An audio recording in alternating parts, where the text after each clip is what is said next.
everyone, and welcome to this meeting of the Washington County Board of Education. I call this meeting to order. We have all board members present, so we do have a quorum.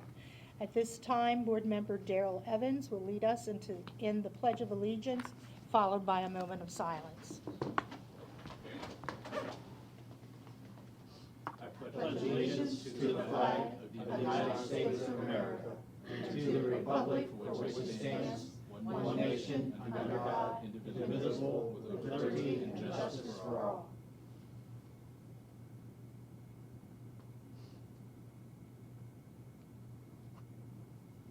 Thank you.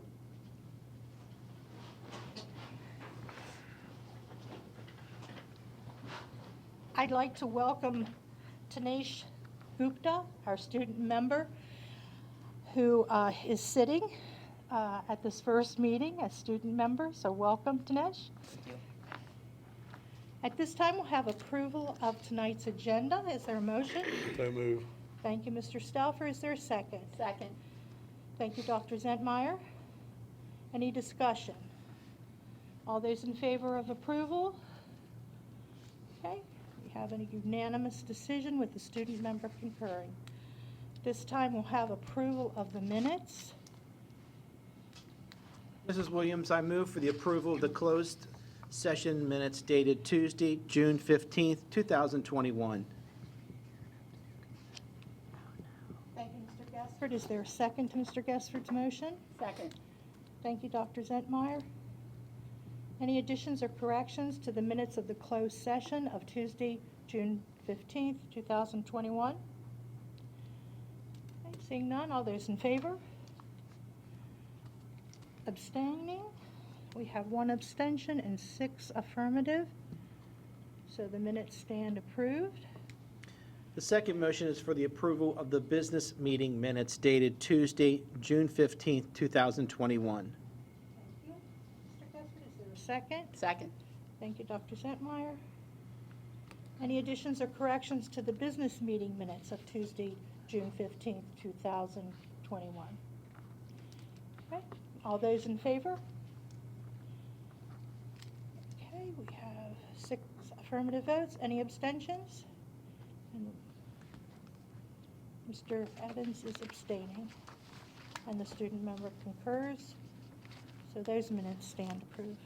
Thank you. All right, we have no one who has signed up for public comments, and we have no old business, so we'll move right to new business. Our first item of new business is consideration of the fiscal year 2022 local application for federal funds. We have Ms. Hartman, Supervisor of Special Education for District Programs, and Mrs. Semler, Coordinator of Special Education for Birth to Kindergarten, presenting this evening. Welcome.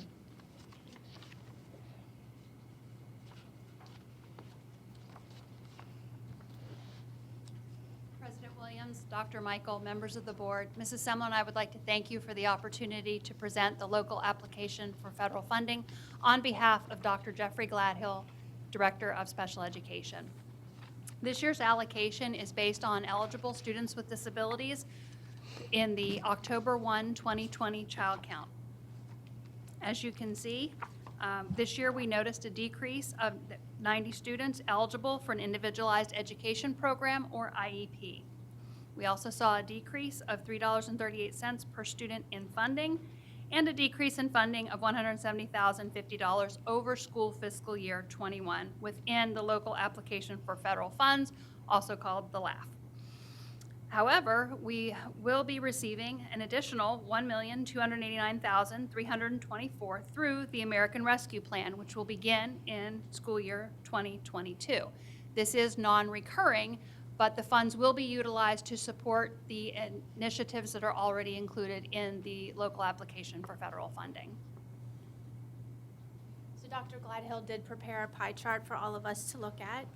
The total amount of funds that we will be receiving is $5,170,423. And the largest portion of that is absolutely in staffing, special education staffing to support our children with disabilities on an IEP. And then also in that green part of the pie chart, that supports our children who are parentally placed in private schools.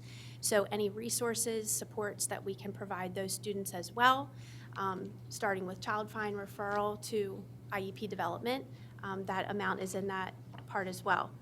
Also, small portion, $2,866 for materials. Administration is a portion of that as well. And then the blue portion, $134,062, supports our discretionary subgrants. And that is a three-prong discretionary grants that we do receive to support early childhood. The second one is AEP, which stands for Access, Equity, and Progress. And then our third one is Secondary Transition. So that funding is also captured in the LAF for this year, this fiscal year. And then Dr. Gladhill also included some comparison of last year's LAF application for FY21 and then FY20, just to compare and contrast.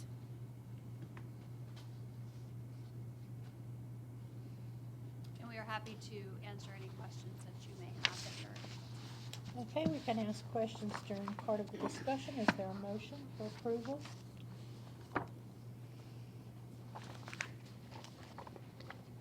I'll move for the approval.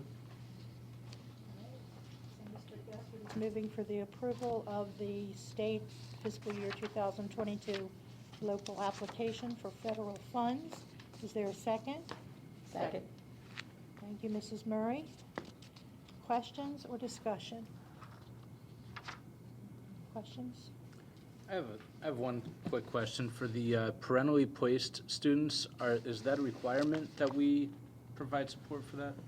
Yes, so it is a requirement. It's based on child count.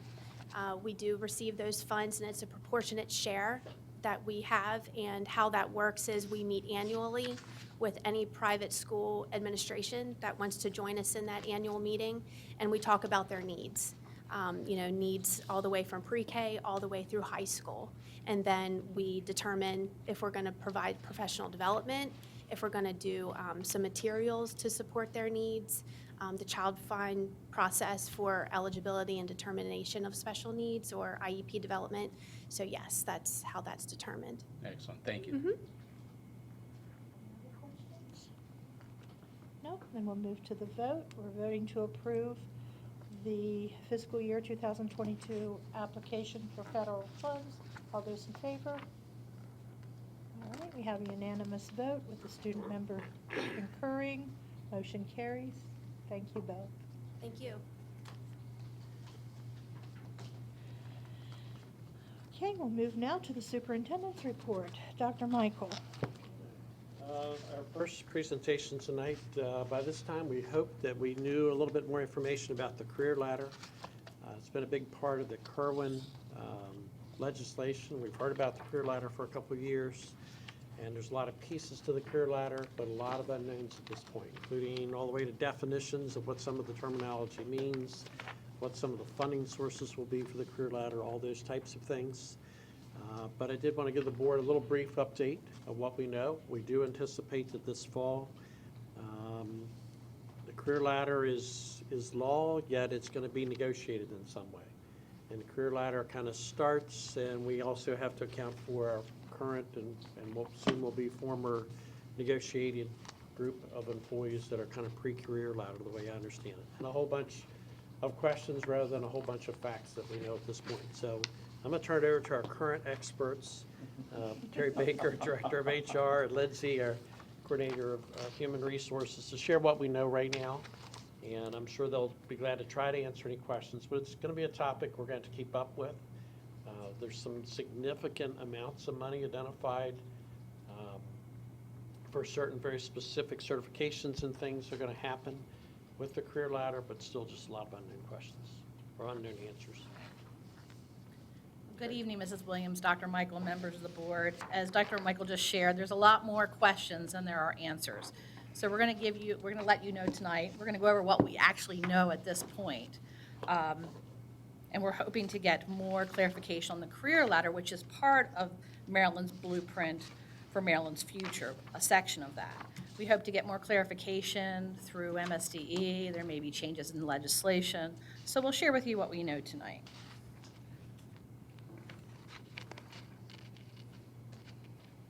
This isn't our presentation.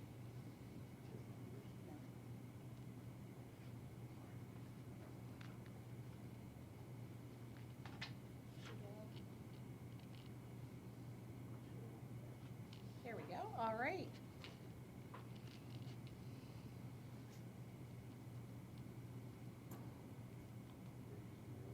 There we go. Okay. So some background on the career ladder. Per the Blueprint for Maryland's Future, by July 1st, 2024, county boards must implement a career ladder for high-quality and diverse teachers and leaders. The career ladder must include incentives for national board certification, provide opportunities for teachers to hold leadership roles, provide for additional compensation, and allow teachers extra time outside of the classroom for collaboration and increased professional development. The career ladder is required for teachers who are hired on or after July 1st, 2024. The career ladder should incentivize teachers hired prior to that to want to opt in to the career ladder. Many details of the career ladder will need to be negotiated with our Teachers Association. Okay, we're going to talk about professional growth. The career ladder is made up of 4 steps. The first step is for certified teachers. The second is pursuit of master's, 30 credits, or national board certification. The third level is national board certificate or master's degree. And the fourth level has 3 different leadership tracks, progressions that you can start with. One is a lead teacher, a distinguished teacher, and a professor distinguished teacher. There's also an administrator track. Movement on the career ladder will depend on various factions, but the most important thing is the teacher's performance, the teacher's experience, and the availability of positions. As we get up the career, or down, whatever way you want to go, as we progress to level 4, it depends on the number of positions that are available. So that's how the movement will depend on that. Compensation overview. Between July 1st, 2019, so we're already on our way with this when we think about this. This started in July 1st, 2019, through June 30th, 2024, teachers shall receive at least a 10% salary increase above the negotiated schedule. Effective July 1, 2026, the teacher's starting salary scale will need to be $60,000 as of that date. There are opportunities for additional compensation for nationally board certified teachers. They will be eligible for a $10,000 salary increase. If you are a national board certified teacher teaching in a low performing school, you will also be eligible for an additional $7,000 increase. Lead teachers will be eligible for a $5,000 salary increase, distinguished teachers a $10,000 increase, and professor distinguished teachers and distinguished principals a $15,000 salary increase. And it's important to note that these salary increases are cumulative. The lead teacher is a different definition or yet to be determined definition than what we call lead teacher right now, correct? Yes, that is correct. We have a little bit of information coming up that in a future slide here. It still has a lot of clarification, needs a lot of clarification yet. The career ladder must also include time for increased collaboration and professional development for teachers. The phasing in of increased time, other than teaching, will be over an 8-year period starting July 1st, 2025. Teachers on levels 1, 2, and 3 will teach an average of 60% of their working time. The other activities, when they are not teaching in front of children, will include improving instruction, identifying, working with, and tutoring students, working with students in concentrated poverty, and participating in professional duties. Teachers who are at level 4, a lead teacher, will teach an average 50% of their working time. Their additional activities will include leading a team of teachers working to improve curriculum, instruction, and assessment in the school, and mentoring new or less skilled teachers and those working towards national board certification. The Level 4 Distinguished Teacher is a step up from the lead teacher. In that role, they will teach 40% of their working time. And to meet this criteria, they must demonstrate exceptional skills as a lead teacher. And then Level 4 Professor Distinguished Teachers will teach 20% of their working time. These teachers have demonstrated exceptional accomplishments through publication of research, working as a university professor, or acting as a leader in higher education. To be appointed as a Professor Distinguished Teacher, they will have to be appointed by the Board of Education in consultation with higher education. There's also an administrator track for the career ladder. Level 3 of the teacher career ladder track is actually where we include assistant principals. And assistant principals will be encouraged to teach 10% of their duty time in front of students. And then at level 4, on the administrator track for principals, we have 2 tiers, the licensed principal and the distinguished principal. Both of these tiers will encourage principals to teach 10% of their working hours. Principals will be required to be nationally board certified as of July 1st, 2029. So as we move forward to get clarification, regulation from MSDE, they will also have to establish a national board certification support program to encourage participation for new professional development system to support the career ladder. MSD is required to do this by July 2023. WCPS is required to implement this by June 2025. So at this point, this is our 30,000-foot view of the career ladder. Many more questions, as we said, than answers. We're going to work through this together across the state. We do need clarification from MSDE, but I was just at a leadership meeting with Maryland Negotiation Systems the past 2 days, and we had a lot of conversation, committee development, and planning for this coming year, because together we're going to have to work through it because it is not clear at this time. Questions, colleagues? Mr. Stauffer? Mrs. Murray was up first. Oh, I'm sorry, Mrs. Murray. You might not be able to answer this, and that's okay. I'm just looking for clarification you might not have. So will all of our teachers be levels 1, 2, 3, 4 in the different categories? So all teachers will have a distinction of all of these, will fit in this category, one of these categories? Only teachers that are hired on or after July 1st, 2024 are required to participate in the career ladder. Okay. But yes, all teachers could be eligible to be on any of those levels if they, depending on their experiences and their credentials. Okay. Thank you. Mr. Stauffer? It says, county boards must implement a career ladder for high-quality and diverse teachers. The word diverse, to what does that refer there? Throughout the blueprint, there is mention with the career ladder of recruiting and hiring a diverse workforce. So through some of these phases, there are mentions of making a priority when you are looking at hiring in some of these areas for diversity. You mean curriculum-wise? Are we talking minority teachers? I believe minority teachers. And what if a school system like Washington County has difficulty attracting those teachers? I mean, we don't have what do we do then? We keep our efforts going, doing the things that we're doing now to try to attract them, make sure that we have a diverse population, that we're meeting all the needs of our students. Put our best foot forward, Mr. Stauffer. That's all we can continue to do. And my understanding, that language that's in the blueprint is language that's taken right from COMAR that's been there for years. So it's language that's incorporated in. It's always been important, and it's still important today and in the future. And the other question I have, if we're going to have teachers, professor distinguished teachers, who are only going to teach in the public school system 20% of their time, the rest of their time they're going to be gallivanting out and doing research and publishing and everything, just like college and this type of thing.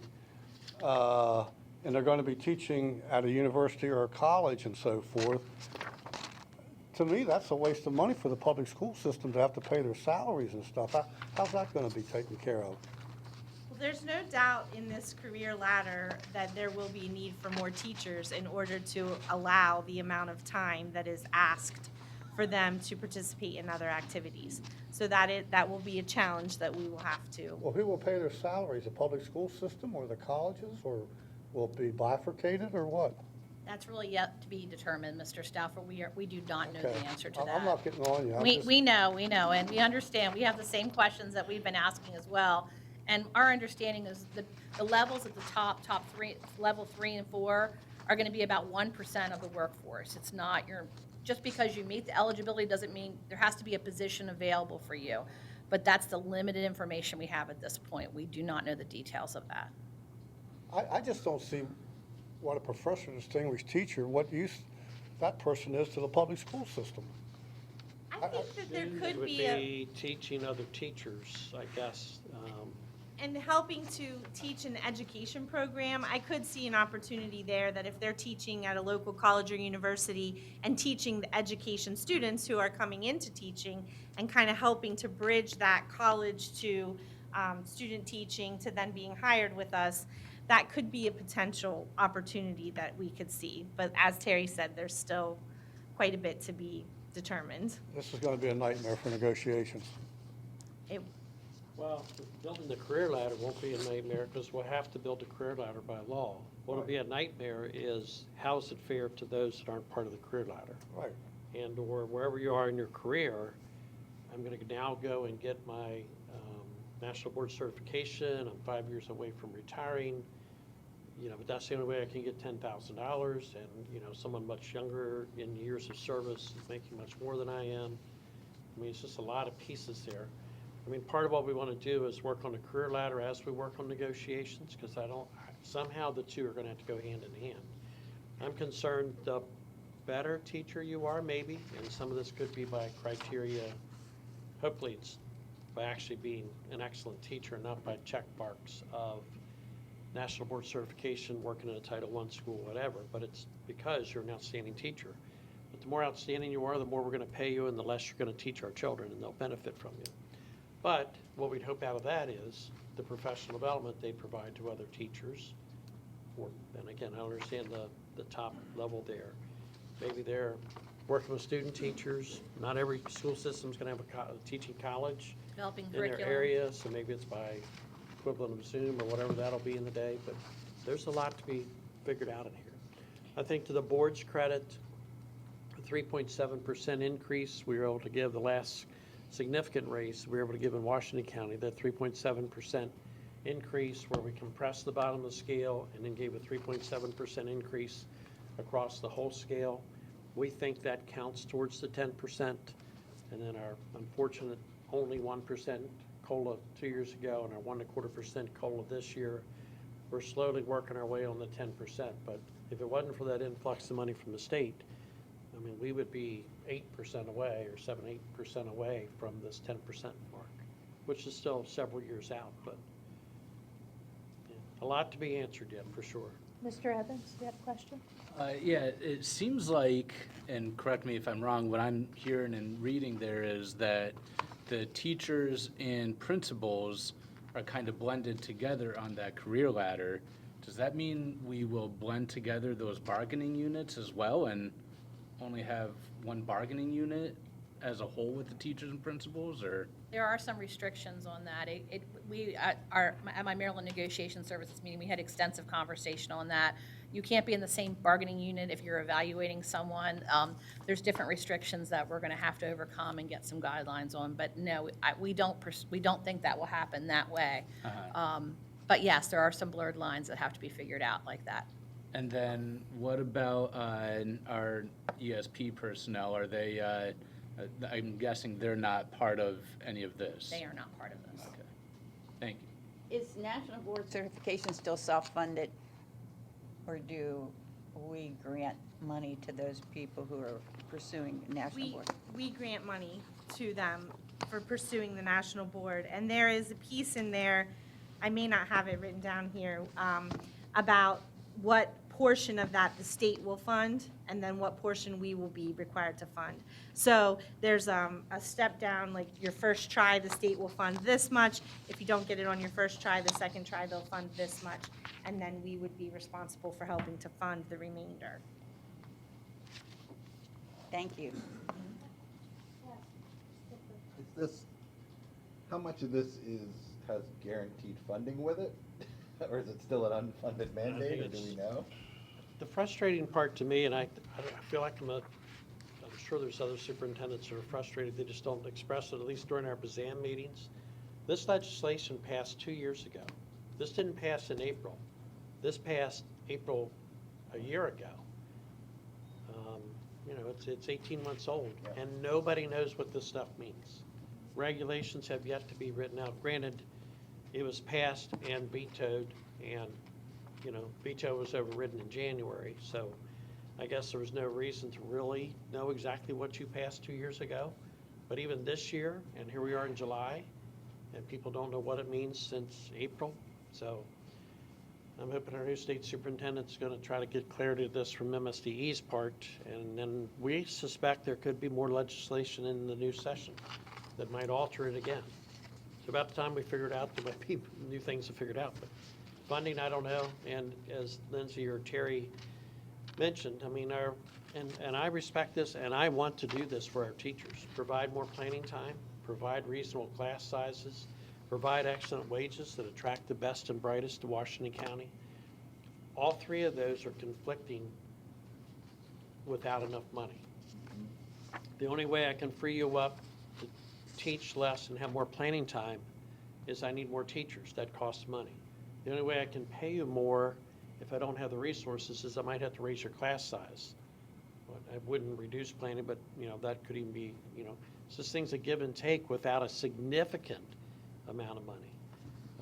Also, right now, it looks like to me to be a discouragement for administrators. Why would I join the administrator ranks? Go get my national boards. We have this problem already with some teachers. They can't afford to become administrators. They take it per day a pay cut. You know, if you're 11 months already, if you do a lot of PD, if you coach, if you're a senior teacher, you can't afford to become an administrator. This is going to disincentivize, I said the right word, become an administrator. And then you get to teach on top of that. Oh, yeah. So you got to keep up with curriculum and all those pieces. So, especially for assistant principals, the path to be a principal.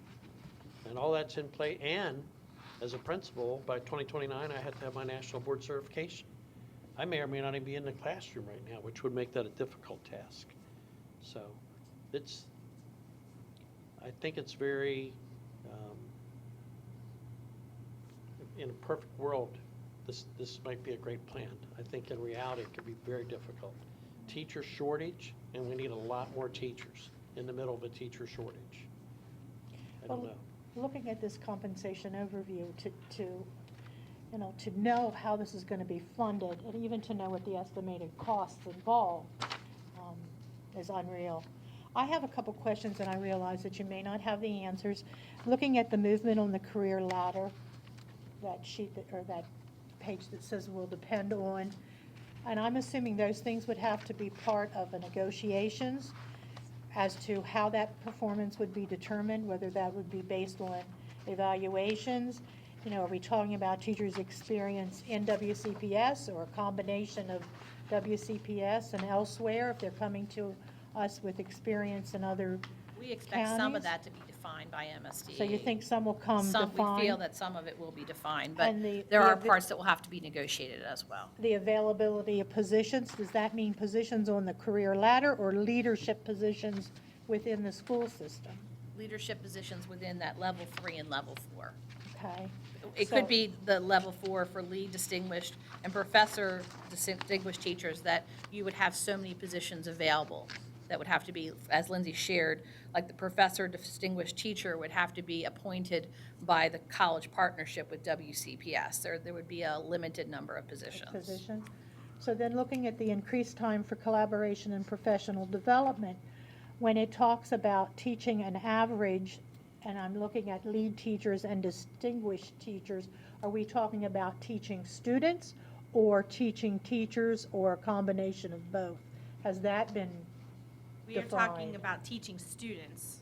So a lead teacher would be expected to have an average of 50% of their time spent teaching students. Correct. And that's Remember, that lead teacher's not what we're calling not a our lead lead, teacher. not what we're That's a calling state a lead definition of teacher. lead teacher. Okay. So, and again, I share Dr. Michael's concern with, it seems as though our more skilled and proficient teachers will be spending less time teaching. And their wonderfulness will not be impacting the students as what I would hope Yeah. would happen. Looking at the administrator track, when it says at the first bullet, principals will be required to be NBC, Nationally Board Certified. Does that mean as principals, not as teachers, but as principals? So there is not a national board certification for principals. That's Okay. they're only for teaching areas. Okay. So it means as a nationally board certified teacher, you'd have to have that to be a principal Okay. as of July 1st, 2029. Now, there is a provision, it does not explain it clearly. It says there will be a waiver option. Like a grandfathering I can only in? assume it's a grandfathering in of current principals. But those that want to become principals in the future would need to go through this track. Okay. Any other questions? We'll have Ladies, more to thank come you. as things come up.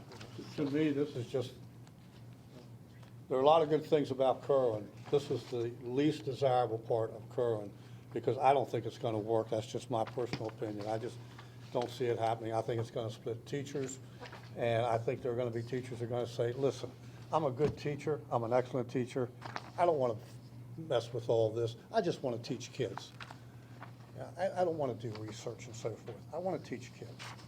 And so, you're gonna have some good teachers not gonna opt into this, but there's still good teachers out in the classroom. And I don't want this, I hope this doesn't become a class thing where, oh, only the best teachers have moved up to this, because that's not always the case, in my opinion. All right, thank you. Thank you, Bo. Thank you, Okay, Bo. our next presentation we'll make under Superintendent's Report. Dr. Willer is going to share a little bit of our, our academic achievement, in some cases maybe lack thereof, from this past year. Obviously with the pandemic, a lot of moving parts with Zoom, students on, off, in, out of school, opting to come to school. We had those opportunities, opting not to come to school, and a little bit of everything else. So Dr. Willis is going to give you a brief presentation on a little bit of where we stood last year and a few things of what we can indicate what's going to happen for this year. Well, I was going to start by saying how excited I am for the first Kerwin implementation meeting based on that last presentation. Good evening, President Williams, Dr. Michael, and members of the board. The purpose of this presentation is to provide an overview of attendance and academic data for the 2021 school year and to share next steps. The first slide depicts overall attendance percentage for elementary, middle, and high school. The column in blue represents the 1920 school year, and the column in green represents the 2021 school year. At the elementary level, we dropped 3.3 percentage points. For middle, we dropped 4.5 percentage points, and for high school, we dropped 6 percentage points when we compare the previous year to this year. The next slide defines the percentage of students that were chronically absent, again by elementary, middle, and high, with blue representing the 2021 school year. Actually, it looks like that had been reversed. Let me correct that. The green represents the 2021 school year, and the blue represents the 1920 school year. So just as a reminder, in my previous presentations, chronic absenteeism is defined as students that have missed 10% of the school year. So out of 180 days, these would be students that have missed 18 days. For an instructional purpose, I like to put that in numbers. That equates to about 108 hours of instruction. So that's huge. As I get into some other slides here, the attendance data closely correlates what we're going to look at when we look at middle school and high school failures. For middle school failures, on your next chart, you'll see that, again, 1920 is in blue, 2021 is in green. And we broke these down by core content area. So the first one would be English language arts, so that would be a combination of English 6, English 7, English 8, our honors classes, and then we have math at the middle school, which again would be all grade levels, the same with science, and the same with social studies. Again, you can see that in most of the columns, we doubled the number of students that failed. That's significant for us, and I'll talk about how we're addressing some of that in summer school in the upcoming slides. This is a big concern, but I'm going to share this data to you again here in another slide that I think's more impactful when we look at students and the number of classes that failed. For high school, same formation, same format. In green represents this past school year, 2021. Blue represents the 1920. And again, we broke things down by core content area for high school with English language arts, math, science, and social studies. And again, it's alarming when we look at the number of students and what that means for a credit count for a high school student. So we've been meeting with principals, assistant principals, through our school improvement process, of course, PPWs, counselors, student support teams, and we really wanted to drill down on these numbers. What does this actually mean when we get into it at a student level, right? So the next slide that I have for you is core course failures by student count. Now this would include middle and high school. And what this means when I look at this is that we had 1,092 students fail one core class. And if I was going across, you would see 2 or more, 3 or more, 4 or more, and you see something called 5 or more. At the high school level, it is possible that a student would have been taking 2 math classes or 2 English classes or 2 science classes, so that would have been captured as a student that had 5 or more core classes. And that number was 203 students. And what that means is that those students failed those 5 or more of their core classes.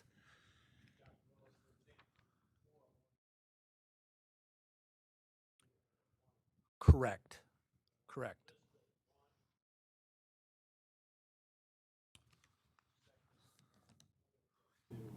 Only failed 3, only failed 4, only failed 5. So it's you stack them all up. If you were looking for the total number that failed at least one, it'd be all those numbers added together. Yes, correct. And I think it's important to note that as we returned in person, the data did get better. I mean, I was here earlier, presented marking period 1, marking period 2. For the high school students, though, it is a challenge, and middle school as well. Once you've earned your grades for marking periods 1, 2, and 3, even though we're back in person, it's an average of all 4 marking periods. So it becomes much harder if you've dug yourself into a hole marking periods 1 and 2 to earn the grades that you would need in marking period 3 or 4 to average that 60% or higher. So obviously we knew that as we were looking at data throughout the year, and as we were making adjustments, Saturday schools, after schools, tutoring, we were going to need a more intensive summer learning plan. And I think recently at the last board meeting, I presented to you an update on summer learning. At the elementary and middle school, we've talked about tutoring one-on-one and for some camps, high-interest camps that focused on literacy and mathematics, and we did that at the elementary and middle. At high school, we have 395 students that are participating in original credit. These are students that are working to get ahead, and we have 313 students doing repeat. Now remember, we talked about we have a semester 1 and a semester 2. And because we've extended summer school into August, that means that students potentially that are doing repeat could earn up to 4 credits doing repeat. And many of those students we've been working with. We know these students, we know who they are, we know what schools they attend, and we've been working through our student support teams, our counselors, our PPWs. Our administrators have been fantastic, reaching out, doing home visits, all of the things that we would normally do to recruit students for summer school. And it's going to be significant, but summer learning alone won't completely solve our issue. So as we begin to prepare for next year, we've done a number of curriculum enhancements. I think sometimes it's nature, human nature, to want to go back and maybe fix some of the things that students might have missed. But the circle of remediation can be very dangerous. The 7th grade teacher goes back and wants to teach things that the 6th grade student might not have gotten. But then the student goes to 8th grade, and now the 8th grade teacher has to go back and do 7th grade. So in our curriculum enhancements, we've included many things around the concept of acceleration, scaffolding, just in time. What would it take for me as a student to access grade level instruction? We have a very aggressive plan. We don't want this to be a 3 or 4 year plan to catch students up. We want to catch students up next year. And so we've spent a lot of time with curriculum enhancements this summer, the curriculum writing team putting in scaffolds. How do we help students that may not have, that have unfinished learning from the pandemic, access grade level instruction for this upcoming year, right? So that's huge. You all have been very supportive, but providing additional curriculum resources as I've presented to the C&I team, but also have come in front of you asking for approval. Those additional resources have acceleration components built in, not only for our students that have unfinished learning, but we had a number of students who excelled in this virtual world. We don't want to forget about them. We want to continue to push them. We're also looking at additional professional learning opportunities. We have a week before the school year officially begins for our teachers to come back and get additional professional learning. That's our summit that begins on August 16th. And we have over 800 teachers signed up for the first 2 days, and the numbers, I think, are around 700 for the last 2 days. So we're very excited to have our teachers back in our buildings early to be able to undergo some of these curriculum enhancements and have a better understanding. And many of our teachers have been involved in professional learning. They're the ones that are helping us. This is not a CES or school-based. This is a team effort. It's going to take a team effort, not just within our building, but a community effort to be able to turn some of this around. And so I would also add that we're expanding twilight, evening high opportunities, especially at some of our schools where we saw higher failure rates. And then we're expanding funding for tutoring for all schools. And through our ESSER funding and our tutoring grants provided by the state of Maryland, and of course ESSER funding being at the federal level, we were able to hire an additional 20 grant-funded math and literacy tutors that are in the building during the day working with students. That now takes us up to 40 for the start of next year. And again, that's all grant-funded through either TSI or through the new ESSER tutoring funds. So with that, I think I would probably conclude. The best thing that we can do as we work with our community is we have to get our students back in school. You know, if any of us were to miss the amount of time and the instruction, there's a high correlation there between the number of students that were absent and that failure rate. Those numbers are very closely related. Anybody that misses a significant amount of time is obviously, it's not something, I miss 100 hours of school. It's not something I can just catch up with a worksheet, right? Our teachers do an amazing job, and we need our students as much as possible. So we want to work with our parents. We want to work with our community stakeholders. We want to remove the barriers. We understand that COVID-19 put some barriers in place for some of our students. I hope as we return to what I would consider a more normal start of the school year than where we were at last year, and that as we work, we want to remove those barriers. We need our students back in school, and we need them attending on a regular basis in order to improve our Tier 1 instruction. I would probably add, I mean, one of the things why I'm disappointed in the high failure rates, and this isn't a criticism of other counties, all of us had the choice of how to do our return to learn plans. They were approved by MSDE. But I mean, there were counties and approved by MSDE. If you signed on in the morning, you were on for 1 minute on Zoom, checked in, you were counted as present for a full day of school. That is not how Washington County did it. We followed the attendance state guideline that requires X number of hours even to count as a half day, and X number of hours to count as a full day, and that is what we did. We followed the book. Even though it was to our demise, I'm sure if there's ever a comparison us against other counties, our failure rate's going to look high and our attendance is going to look poor. But I think to our credit, we held the same standards as we did as if we were in school. I think to the other thing I probably would say, compared to many of the other districts, we were teaching 5 days a week, virtual instruction 5 days a week, or in-person instruction 5 days a week. A lot of the systems were doing some virtual, half day, you know, one group in the morning, different group in the afternoon, or double A, off on Wednesdays, double B, a lot of asynchronous work. How does a child learn that's struggling with material with half or more of their time being asynchronous? Even when we return in person, we were back 5 days a week, and like Dr. Willow said, we heard, not only saw it in some of the grades, but I heard it anecdotally from many teachers, how much better the students were doing with them returning, how much better they were doing to have children back in front of them, to be energized by seeing faces and bodies and, you know, the engagement that occurs in person as opposed to on Zoom. So I think this is a hard look at where we're at. I think this is a good comparison to a traditional year to this crazy year. But I'd rather have this realistic look at everything than an artificial, you know, lowered our standards, lessened the amount of curriculum we covered, lowered our standards for attendance, and give you a false report. So I think we truly know what our starting point is for next year. The work we have going on in summer school is significant. We're doing pre-testing, post-testing. Immediately when we come back into fall, we have a significant number of pre-test as well as state testing in some areas. And we're going to take that information to inform and drive our instruction.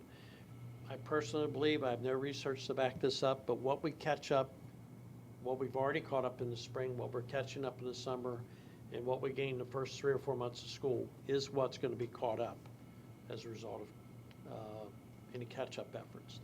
Appreciate the government spreading it out over 3 or 4 years.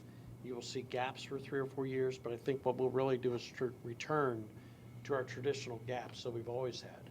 Our goal in Washington County is to close the COVID gap quickly, be back on track with on-grade level material, and then take another step forward where we're closing achievement gaps of students that existed pre-COVID. So all that, a lot of credit to our curriculum team, a lot of credit to our teachers, ESP staff, administrative leaders that got us through a COVID year, that are doing an excellent job when we've returned in person. The efforts they're doing for summer school, many of them, you know, aren't getting a lot of vacation this summer. We're meeting individually with principals now. I think we're about a third of the way through. I mean, they're quick to want to get back to school because they have 150 children in their building, which normally we would not have this time of the year. So a lot of good things happening. The 4 days, we're bringing teachers back early, completely new from anything we've done in the past. We are going to do that for the next several years. We are going to do an expanded summer school, but I don't think that'll be a result of COVID catch up as much as this gap closure concept. So a lot of exciting things, even in the midst of all that data. But I think that's a real snapshot, almost year-to-year comparison, as opposed to a COVID year where we lightened up the rules and still did that poorly. I don't think that's what happened in Washington County. Any questions for Dr. Willow? Mr. Evans? Yeah, first, I want to say thank you for, like you said, the transparency and honesty. These, as you guys have pointed out, they're not necessarily the best numbers, and you could have very easily changed the scales on these bar graphs to make it look like, oh, it's only 4 or 5%, it's not that big a deal. You showed that that is a big difference, and when you add up those numbers, it's well over 10%, correct me if I'm wrong, of our students that are struggling.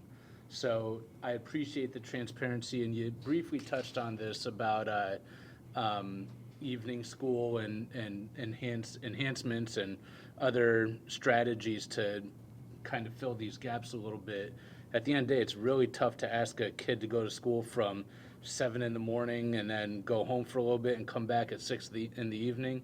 Are there any other, how can you do that during the normal school day? And I'm not sure there's an easy answer to this, but what kind of strategies are being put in place for the normal school day for kids that it's just really difficult to expect them to put in a 12, 13-hour day? Correct. So what we've done historically, to answer your evening high, and what I mean by expanded there is evening high in the past has been a more centralized. Everyone goes to one location. What we're doing for next year is looking at our schools that have a higher need and placing an evening high there. And it's not so much your traditional evening high. We call it twilight, so it happens right at the end of the day. Okay. So that I have that opportunity that I don't have to go home and come back and worry about transportation. I can start my classes. During the day, we continue to have where right now any student that's failed a class, our counselors meet one-on-one. We talk about what adjustments we have to make, and it really depends on the core class. In some cases, we might double up a social studies or a science class. I only need 3 of those in order to graduate. For math, that becomes a little more complicated because sometimes the math skills build on top of each other. So it's probably more on an individual basis. We also have the ability to do some repeat coursework using Apex, which you all approved earlier. We've used that in the past. We've now used that, I think, for 12 years is when I think I shared that at our couple board meetings ago. And that's been a tool that we build some periods in during the day. They get to work with a teacher of record, someone that's certified in the content area, and we use Apex. So we're also using that as well. And that's been something that's been very helpful in the past, giving students a chance. The state also allows for recovery. I didn't mention recovery. Recovery is something that has changed over the years, but if the teacher of record and the student, let's say it was the 4th marking period, you can only go back to the previous marking period. Students in the fall can go back, and if they were passing up until that 4th marking period, have a chance to work with that teacher in order to improve the grade, and we call that recovery. And again, that's all defined in COMAR of what recovery is, and then of course we have repeat and then the original credit. So all of those opportunities still remain. And so will some of those, especially for the high school students, will some of those strategies and options, would there be opportunity maybe to get elective credit to maybe come back and build on some of those skills? Or So when I was at, perfect example at Smithsburg High School, sometimes we'd be very creative with how we did schedules, especially with our upperclassmen. Sometimes they might go to evening high for a completer program, an elective, and we do the core classes during the day because we had more support to be able to help those students. Other times we might flip that model, or we might look at it from, well, you didn't do well in your U.S. studies. We're going to go on to government, but we know that with 3 social studies credits, I can come back and take that other social studies class later on because I'm in school for 4 years. So there's always that flexibility, right? And I think the key, Mr. Evans, is what's our student pathway beyond high school? Right. Where do we see this student ending up beyond high school? Because high school is not the end, right? And so what is the career path, the college pathway, the combination of both, and how do we help that student recover? Because we all make mistakes. And I think, high school is still about giving kids as many opportunities to be successful beyond high school. And that's the part that I think why some people love high school, because you never give up and you just keep working with kids until we get them to the finish line of high school, but then beyond that. Right. Thank you. Yep. I think the summer school model this year for high school where students can take 2 full credits is a game changer too for us. Correct. Because traditionally, if I'm 2 credits short, the most I can make up in summer school is 1. Maybe I won't graduate. Or 1 for the next several years, only going to pick up 1 credit. I'm short 5 or 6, but now being able to pick up 2, or the repeat credit piece and things like that, that's a game changer there of doubling the capacity of making up some of the summer. It does mean giving up a significant amount of your summer to do that. But we have a lot of students who traditionally would never be in summer school this year. And I'm glad they're making up their credits because they're going to be right back on track as far as credit count in high school.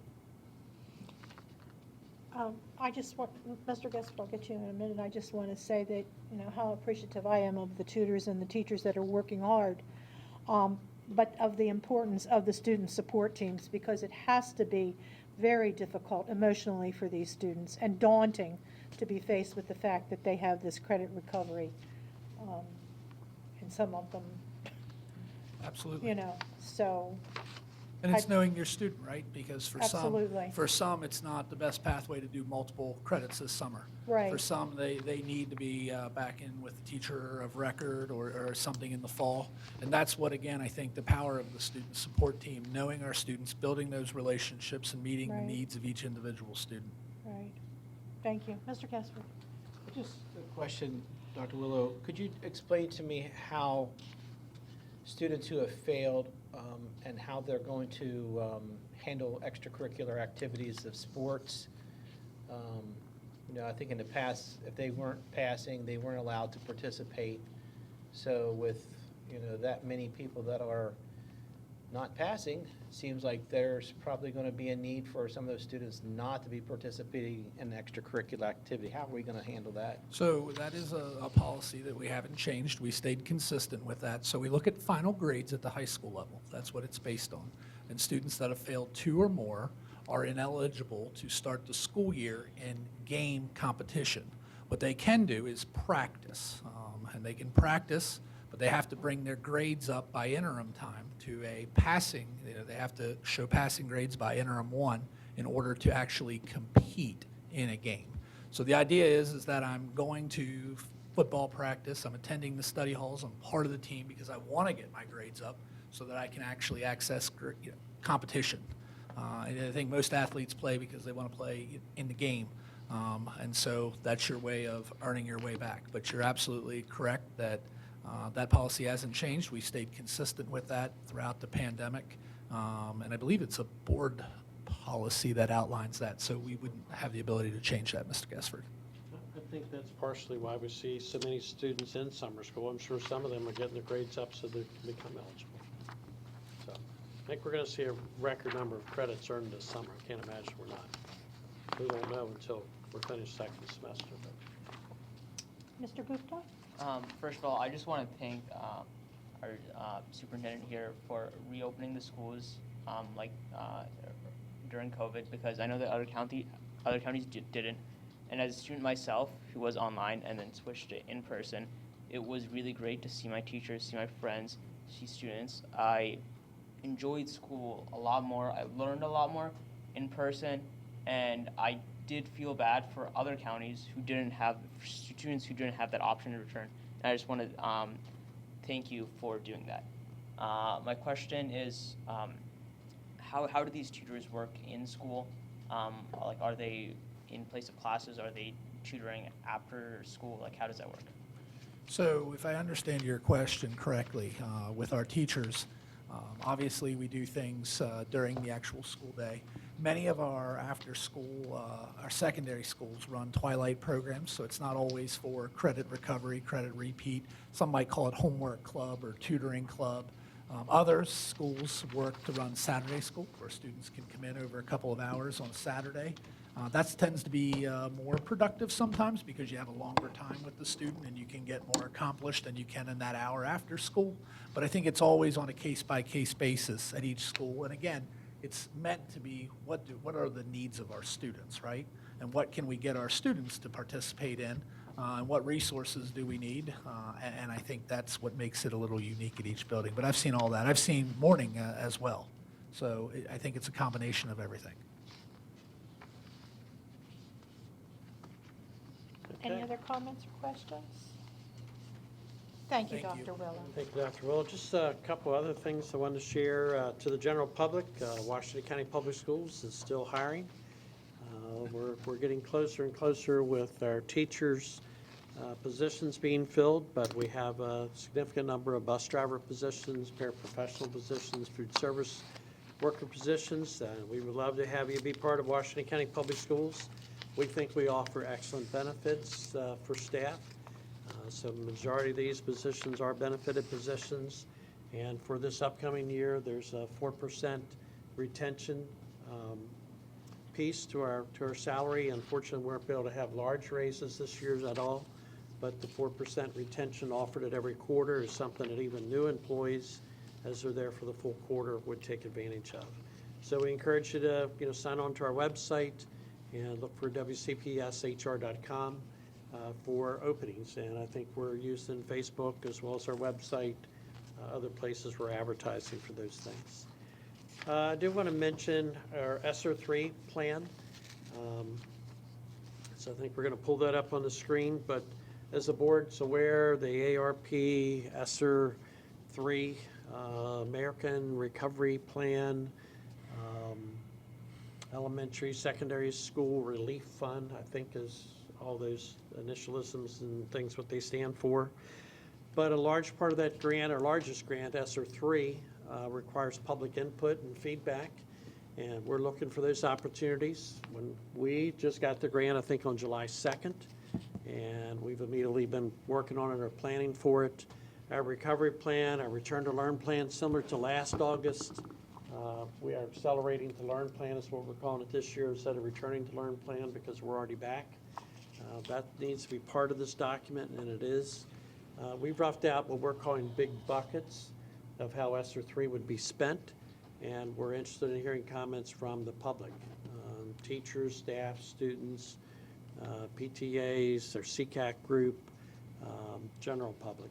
So what's going to happen, our plan is by next Tuesday, I think it is, July 20th, we're going to post the plan, the draft plan, to the website.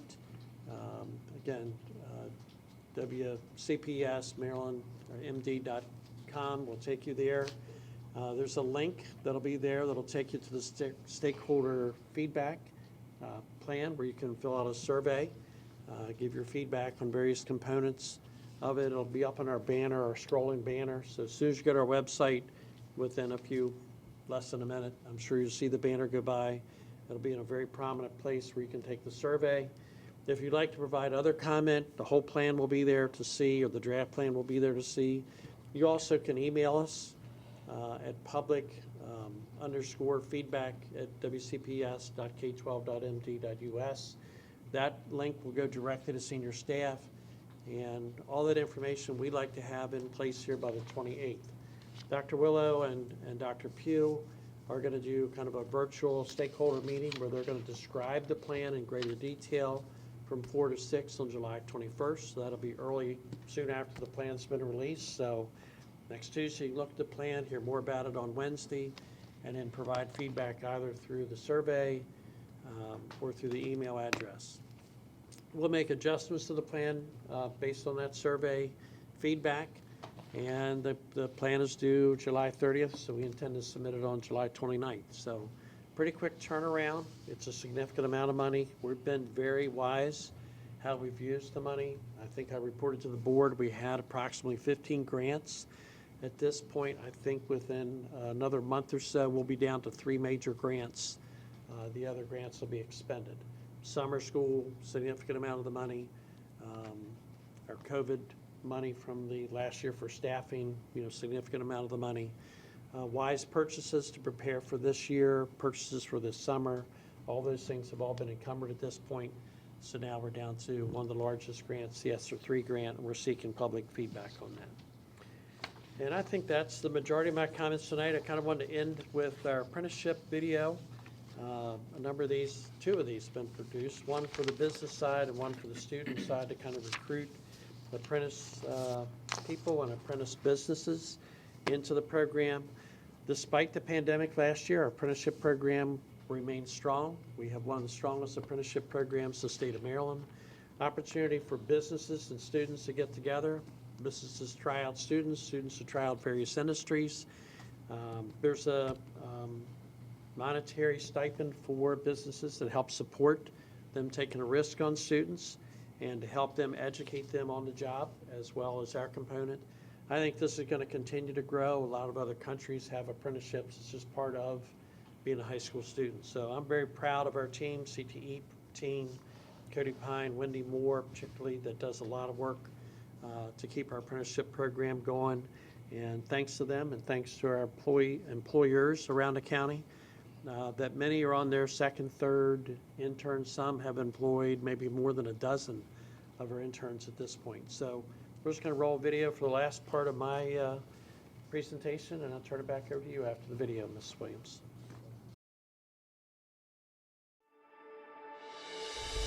The Apprenticeship Maryland program is such an amazing opportunity for both employers and students. It is meant to provide businesses with the skilled workforce they so desperately need. As an employer, what a great opportunity to help grow a young individual into an employee you can retain throughout the course of their career.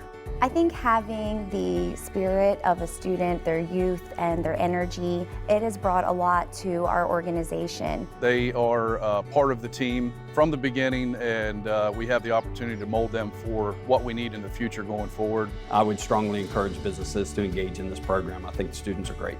Career technology education at Washington County Public Schools is an excellent starting point for students to gain a value-added education in every career cluster, including industry certifications, articulated and/or concurrent college credit. These students not only have the technical skills in their craft, but also the soft skills that make them desired employee. We've been very pleased with the caliber of the students that we've had. They've come to us well prepared. We're happy with the work ethic that they have, but they also have the basic skills that has worked out well for us. What we get through the apprenticeship program is the perspective of youth, which is really key to strategizing and trying to engage that new audience. She helps us bring those fresh ideas to the work that we do, serving our communities, improving our marketing tactics, and really building a larger presence on social media. She has brought a lot of talent and vision that otherwise we would not have had. I would highly recommend spending time with these students, learn from them, teach them. They're going to be the future of Washington County. Thank you, Dr. Michael. At this time, we'll have Dr. Pugh come forward for personnel action.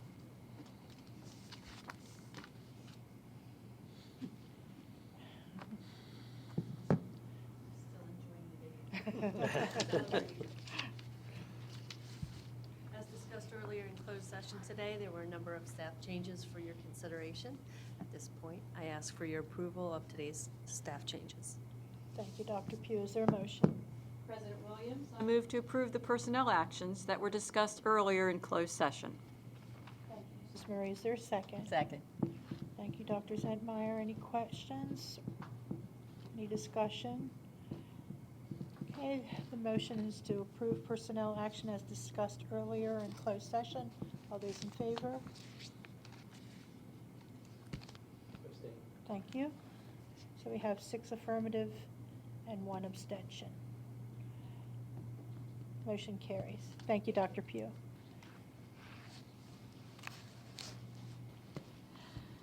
Okay, reports to the board. We'll have board member committee reports. Dr. Zentmeyer, would you like to begin down there? We haven't had a meeting since the last time. Our next meeting is August 16th here. Thank you. Mr. Evans? Yeah, we just started our new fiscal year, so our next meeting will be Friday, August 27th. Thank you. Mr. Gassford? Nothing to report. Thank you. Mr. Bickford? Quickly looking up on our next policy committee meeting, but we will be meeting in August. I think it's the 10th. Is it?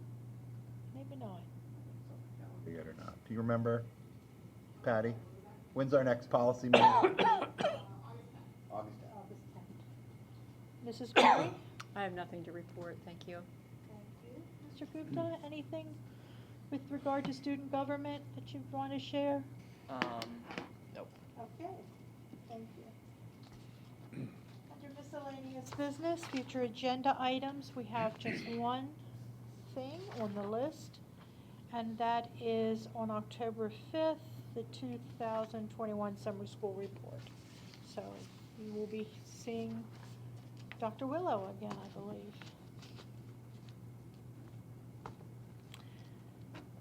Okay, we'll move to board member comments. Dr. Zentmeyer, would you like to begin? I'll start. My grandson was out back playing in the pile of rocks, and he asked me to get a hammer and safety glasses. I was tempted to be worried. He showed me his find. It was a dirty white rock. I'm so glad I did not say, that's just a dirty white rock. He took a swing and said, look, Mimi, look, inside is a beautiful quartz. He took it a step further and said, sometimes you just have to look inside to see the beauty. So, words for us to live by today. Look inside for the beauty. Thank you, Dr. Zentmeyer. Mr. Evans?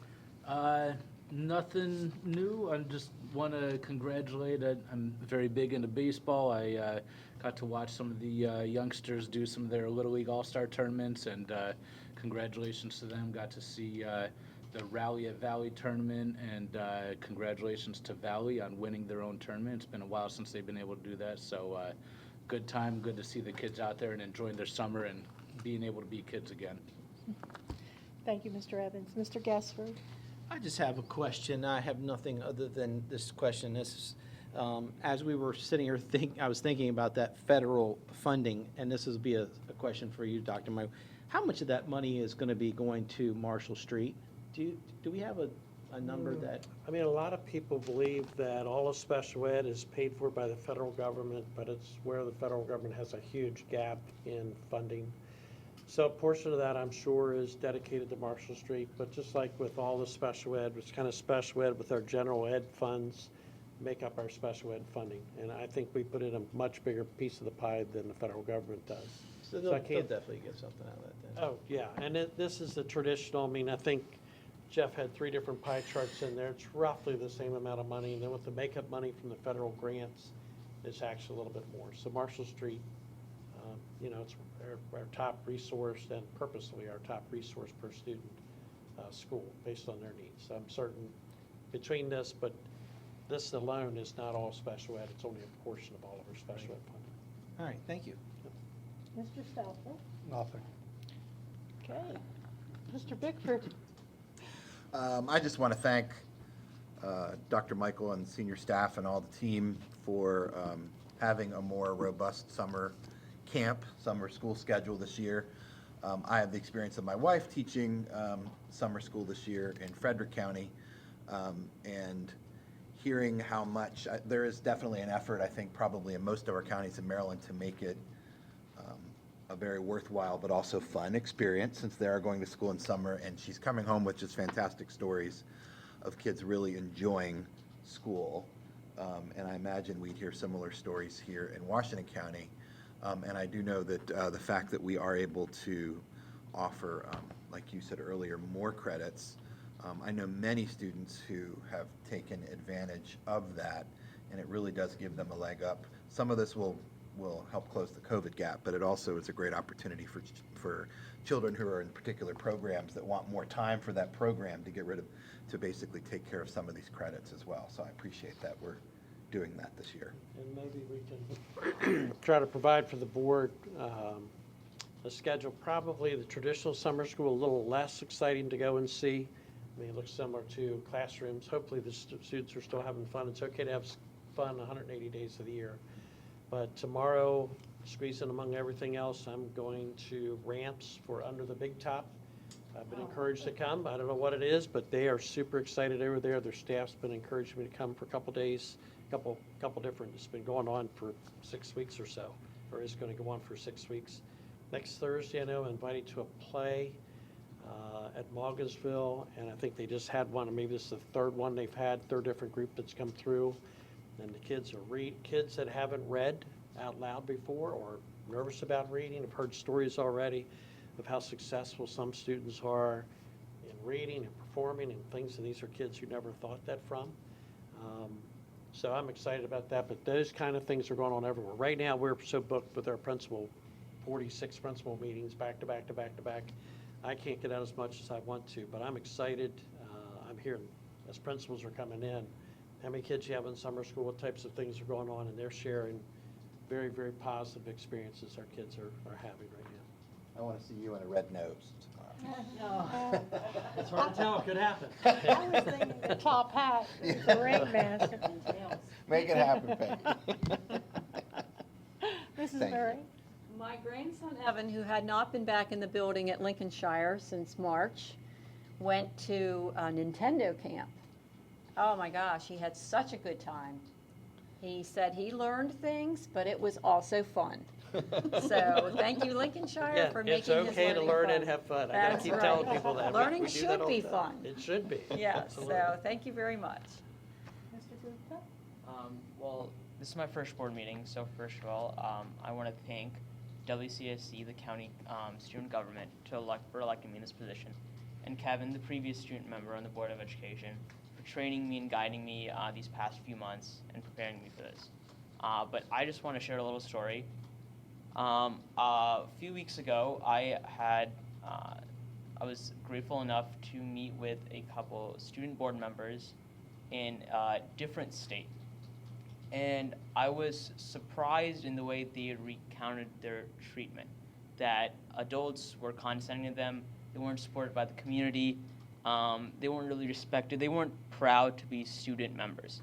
And I'm just happy that I don't have to deal with that. That in Washington County we have great board members, we have great parents, and we have great teachers and students who know of this position and support me when I go speak, support Kevin, support all of the other student members of the Board of Education in all of the counties in Maryland. So I just want to say I am grateful to have this position and to live in Washington County and Maryland, and I really look forward to working with all my fellow board members, the superintendent, and the county staff. Thank you. We're looking forward to working with you as well. So nice to have you with us today. I have nothing, so if Dr. Michael, anything further? Yep. Okay, then we'll just call this meeting adjourned. Thank you all.